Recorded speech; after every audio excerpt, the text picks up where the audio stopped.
由張老師基金會所主辦的1980愛的回響公益巡迴展，第3站來到了台南，展出3位企業藝術家早來列名甲藝術創作，讓參觀者為作品當中感受光明甲希望。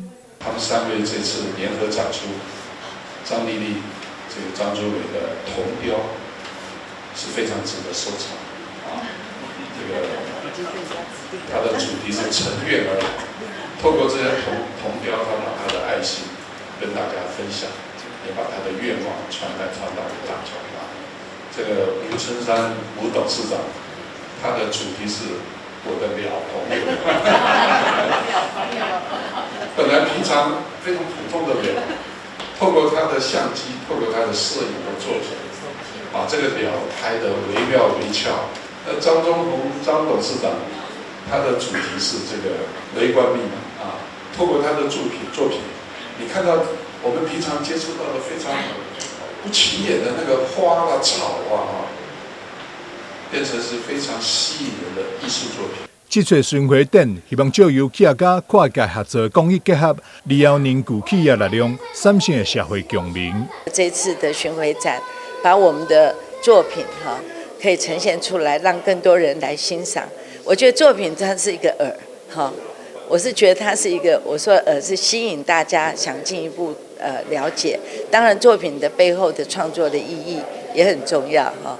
那可是它更深層的意義是，我們做了這件事情以後，如果我們有得到了很多社會的回響跟支持跟贊助，我們會做更多的什麼事情？那我覺得那個是我們這次巡迴展最大的意義。路邊無人會注意到野花野草，透過鏡頭展現伊的水甲韌性，就親像是張老師專線所成立的精神同款。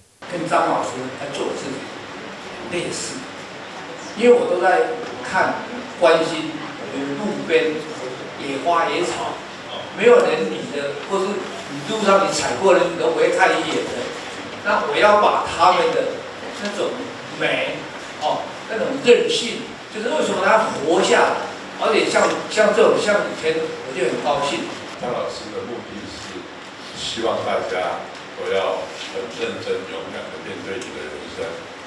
那我們也是覺得很棒，因為今天到這裡來的特別感動，因為府前就是不一樣，是文化古都啊。因為我看這個不知道有一個古宅裡面有這麼漂亮而且活化，是100年的建築，它也希望有很好的生命。這出展覽結合企業公益甲藝術創作，傳達關懷理念，並透過資源整合，縮短心理服務落差。主辦單位希望各人大眾在展覽期間，行入去百年老體，感受1980愛的回響所帶來水甲感動。台南新聞張偉忠採訪報道。